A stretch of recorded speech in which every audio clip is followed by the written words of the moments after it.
Hi, it's Rana, and today I have a layout for a couple of things. The first is the Iron Crafters Challenge, and I'll talk about that in a minute.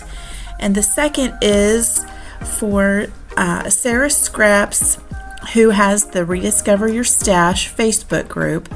She has a new Vintage Vibes kit that she put together, and I believe the kit is sold out according to her video that I saw yesterday.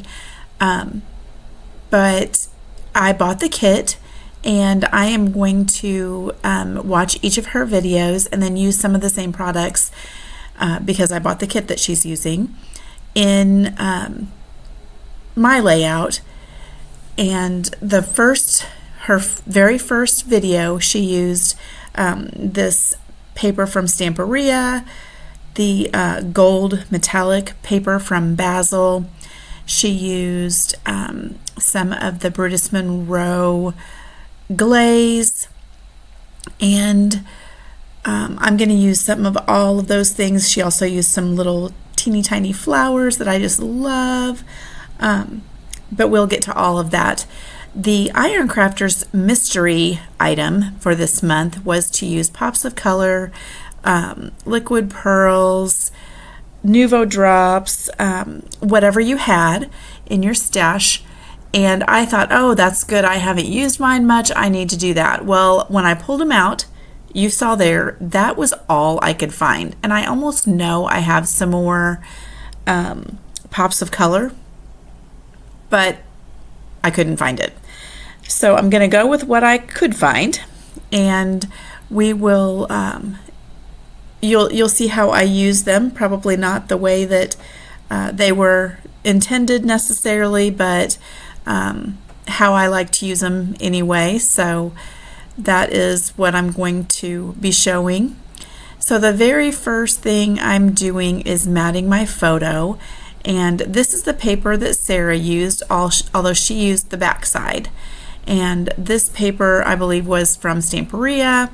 It's very pretty, and the color was a very nice neutral, and it went very well with the photo of my little granddaughter in her little pumpkin dress. Her bow was the same color as this paper, and then I pulled out this background paper from 49 and Market. It's from the Spice collection, and it was one of the foundations paper, and I love buying those because you're not covering up so much pretty stuff. You're just using the fun mixed media type paper, and it works as a great background, or more of a closer to solid, and I love using them. So I use that as my second mat. The color was perfect with some of the other embellishments that I'm going to use, and I really like how it worked as the base. So I get those and I tear them with a little ruler that I found at a scrapbook yard sale, and I've really liked using this little ruler. It makes it easier to tear paper, even thick paper, if you just have a little bit. It works great to tear the whole sheet too, but it doesn't bother me to tear a whole sheet, but boy, it's tough when you're just trying to tear a little bitty bit, and that works great.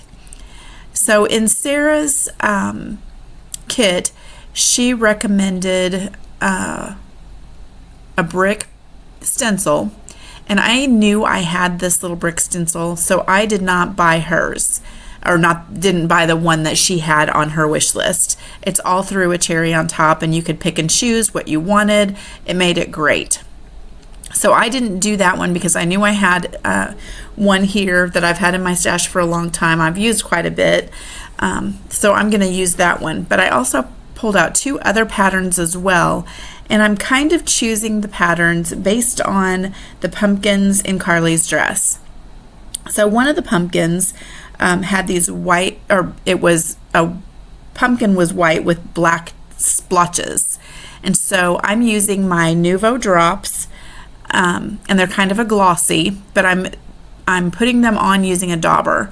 So I just squeeze a little bit on my glass mat, and then I use the dauber to kind of push the product through the stencil and come up with these little dots.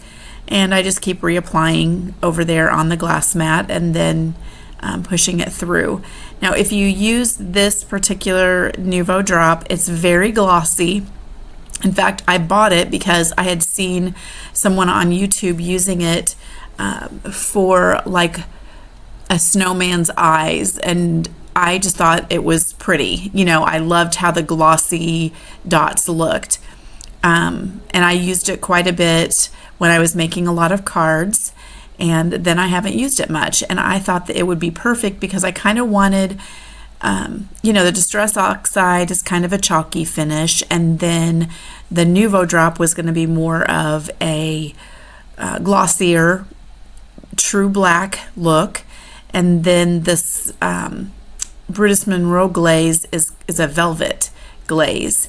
And I'm kind of daubing it on, and it is the prettiest color. It's actually the exact color of the dress background, and I love how it looks for these bricks. But I'm just kind of gently daubing, and it gives you a really cool, really authentic brick look, because, you know, a brick kind of has those dimples in it and places that are more color and less color, and I absolutely love how this went through this stencil. It's so pretty. Now, when Sara put it on the layout that she did for her first layout, she used a palette knife and put the glaze on as you know normally would, and it's beautiful that way as well. It gives you a deeper color, but I liked the look of this with the dauber. So I really had fun using that, and it looked so perfect with this layout. I was going for a softer, you know, look, and so that's what I got with this this little sponge dauber. Now, this piece of paper had one little piece out of it, so I went ahead and gutted it anyway, and I'm going to fix the piece because this is going to be the background mat for my layout. Again, because of the pumpkins on the dress, there was some black and white, and I felt like I needed some more black someplace other than just the Nuvo drops. So because of the pattern on there, it was really, really easy to match it up, and I did get it matched up really well, and I showed you a close-up of that. But then after I started with the gold and I started putting it down, I could see where the cut wasn't perfect, so I fussed around with that a little bit off screen, and I'm going to come back, and for some reason after I fussed around with it and cut it down so that it was straight, I somehow got my my little patch up there a little bit off. But you don't notice it that much in the end, and you might not have even noticed it at all if I hadn't told you, so I think it's fine. Since I did get the gold from the kit and the black and white, which was a pretty little studio from a Christmas line, and then I'm using this heavier white cardstock that I like to use for mixed media, I went ahead and went over the whole back with Scotch tape just to make sure that when I'm taking it in and out, I don't rip the paper because of the different layers there, because again, that mixed media paper is pretty thick. So you saw here I have some burlap type flowers. They are super old from my stash, and that was one of the things that Sara recommended doing, was once you get your kit, pull some things out of your stash that will go with it, and that is exactly what I'm going to do with this kit. Now, the 49 and Market collection was still on my desk, so I'm kind of I didn't necessarily pull it out for this, but it was still laying here. I hadn't cleaned it all up yet, so I just pulled a few of the pieces, that paper that I matted with, and these laser cuts, and it was here, and I needed some pumpkins, and so it was perfect. So I pull out a few of those, and I'm going to use a bunch of the little flowers from the kit, and I'm also going to use these little burlap pieces, and they were from Little Yellow Bicycle, I believe, and they were adhesive on the back, but the adhesive is not very sticky anymore. So I'm going to go ahead and glue those down. And then I also had some older flowers, and the little centers were exactly like the centers of these flowers from the kit. So I thought those were kind of fun because it kind of married the burlap from the petals that I'm going to use with the little flowers, the little teeny tiny flowers. And so I really liked how that looked, because these burlap flowers are a light color like the flowers from the kit, and they have that little bead in the center, and so that all looks really nice together. So I'm going to go ahead and use those things and get some stuff out of my stash on this layout. So I'm super excited about that. The photo is of course my granddaughter, and that's a picture of me. And it was just, I think we were getting ready to do must have been July. It was her 3-month photo shoot. And so we got her dressed up, and then we did that little photo shoot. But my daughter took a picture of me and my granddaughter, and I thought I would scrapbook that today because I don't often do pictures of myself. So I thought that this would be kind of sweet. The photo's a little bit blurry for some reason, like where her leg is, but I figured it was good enough, and I liked it, so we're using it. So what you see me doing now is using these crystalline drops from Gina K, and they are glittery. They're kind of like stickles. And I just dropped, they're white with just the little glitter to them, or clear, I guess, with the glitter. And I added just a little bit of gold. It's a liquid gold that I use for splatters quite often. And I'm going to go ahead and accent my pumpkins with this glitter. And I liked adding the gold in there instead of just the clear. It just gave a little softer look instead of just having the glitter. It added a little softness to it with that gold. And I love how that looked. And you can't, of course, on screen see near the glitter shimmery goodness that you can in real life, but I tried to get some close-ups, and I tried to hold them up so that you could see it a little bit, and hopefully you can get the idea. But I am using the Nuvo, and some liquid pearls, all for the requirements of the Iron Crafters challenge for that hop. And that hop has a playlist, and I'm going to have that link down below so that you can see all the videos of everyone else who is playing along and using probably their drops in different ways, and probably more correctly than what I do, but it's all fun, right? So I don't think there's a wrong way to use your products as long as you're getting them used. So I was kind of off screen because I had been zoomed in, but all I did was just add another little drop of the gold in, and then used that along with the glitter to add my splatters. Normally I splatter with just the gold, but I still had some of that left, and I mixed it up, and I really like how it looks. It changed it quite a bit because you can see the glitter in it. So I thought that was fun. It ties in with the pumpkins. So I am doing my title now, and I am using some dies and cutting out a section of that 49 and Market orange paper. It is actually, I lied. I cut out a piece of the Stamperia paper that I used for my first mat. That was from the kit, and that's going to be the top layer. And then I also cut out 2 layers of just heavyweight cardstock, plain white. And now I'm gluing the 3 layers together to make a nice thickness for the letters. And my title is going to be Little Pumpkin, or Lil Pumpkin.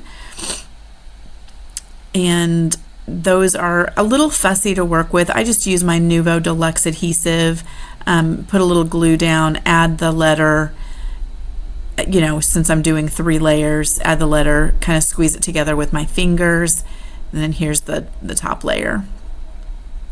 And I like how those, I really like doing that, especially with these tiny letters, because if you just glue them straight to the page, they kind of get lost. But if you add a little bit of thickness to it, and it would be impossible to do foam tape because these are just so tiny. I believe this one is one from Tim Holtz, but I might be wrong. It might be one I got from Scrapbook.com. I'm just really not sure on that. I don't have it labeled. The ones below it you can see over there on the right, those are from Stamps of Life, but the top ones are the ones that I'm using, and I don't remember for sure where I got those. It wasn't marked, and I just had written with a Sharpie on the black magnet that I store them on, and I didn't have the little ones marked, so I wasn't really sure. So this is my last little technique, and I'm again using that gold, and I'm mixing it with some of the liquid pearls, and I just squeezed the liquid pearls down and then added a little gold until I kind of got the color that I wanted. I wanted it to be just a little hint of gold, and then I'm sticking some crinkled up saran wrap down into it, and then applying that like, back in the day when we did our sponge painting. Anybody old enough to remember doing that? I know I am. The house that we still live in, actually, the people who lived here before us probably had sponge painting in every room of the house. So it's all gone now, but it was everywhere. But anyway, and I took some of the 49 Market paper, made a little banner that my title could rest on, and it's going to just tuck right up under the suite on the layout. And I am kind of fussing around with this same paper from the kit. It's so pretty. I couldn't decide where I wanted to cut because I didn't want to just waste the paper. It's so gorgeous. Here I am trying to decide, am I going to cut this? No, I don't think I am. Do I want to go over here? I don't really want to waste that piece. So I go right beside it, and I kind of wanted one that had the leaves in it, and still, like, serious hoarding of the paper. Between the two, I was able to get one more smaller one, and I did. So it worked out. I don't know if you are as crazy thrifty with your paper as I am. I've got tons of paper, but still I will not waste it. If I can get the punch to fit in between the two, that's what I'm going to do. So anyway, that nestled in really nicely right under Sweet. So we have Sweet Little Pumpkin. And then these set of 3 pumpkins from the laser cut sheet from 49 Market, those 3 just nestled right in with the T, and I really love how that turned out. And I'm going to fuss around quite a bit here trying to decide where to put my clusters. And I do not have a visual triangle cluster of 3 or anything like that. Sara didn't either on hers necessarily. She used the little tiny flowers all along a border and just kind of put in little groupings of 3, and it was so pretty. So I'm kind of doing the same, just adding my clusters where I wanted to around the photo, around the title, kind of over the mixed media, but still letting some of that shine through. And I love how it looks. So I will fuss around here for a time trying to decide, and then I will go off screen and glue everything down. This video actually ended up getting a little longer than my normal videos do, so I tried to cut out a few places where it was monotonous, and so you didn't have as long of a video here. And also, I wanted to mention at the very beginning of this, my last video, for some reason, the music was so loud, and it wasn't like that when I was doing my voiceover. It sounded like it always does, and so I apologize if you got, your eardrums burst by the super loud music from my last video. I don't know what happened, why it did that, and hopefully this is better. I tried to make sure it was real low, but again, I didn't think the other one sounded so loud until I got it on YouTube and played it back. So hopefully this one's better, but we'll have to see, because I don't know yet at this point. But I am still getting the hearts down, and I hope you can see just how beautiful that looks. So I have the liquid pearls on the orange hearts, and it is so pretty. It's just so shimmery. So I have the glossy with the black. I have the shimmery with the what I did with the liquid pearls, and then we have the velvety matte finish with some of the background, and the glittery finish over the pumpkins and in the gold splatters. And I just absolutely love having all of those different bling, I guess you'd say, right? All the different little ways to add bling on here, and I love how that turned out. I don't, normally I would stick with gold and just add a few splatters, and it would all be that same shimmer. But this one's got lots of different variety, and I thought that was super fun. So I believe I will cut away here. Oh no, first I'm going to, the hearts that I cut out of that background paper that Sara used was blending just a little bit too much. And so I took a little bit of the Brutus Monroe glaze and a paintbrush, and I just went around the edges, and that really made it stand out a lot better, and I like how that worked out. It dried pretty fast. I did set it aside to dry and then step away for a little bit, finish getting everything glued back down, and then I'm going to show you just the end here after I have it all done. And off camera, I used the sticker sheet that we got with the kit, or that we purchased with the kit, and Sara had used, I think, a title off of it for hers, and I used several of the leaves, and I actually fussy cut the white border off of two of the viney leaves, and then two of the just small leaf, and added those in so I would have just a touch of green, because there was green on the paper and there was green on the one set of pumpkins, so I just wanted just a little tad more green. You can see it on the pumpkins there. That's part of the laser cut, and then you can see down in the corner there that I fussy cut that sticker, and there's one of the other leaves and one of the other little viney leaves. So those are my close-ups. I really appreciate you watching. I believe Sara was going to have a playlist, and if that is the case, then I will have that added down below along with the Iron Crafters one. Thank you so much for watching. Thank you very much for subscribing and leaving me comments and feedback. I really appreciate it. And we will see you again next time. Bye-bye.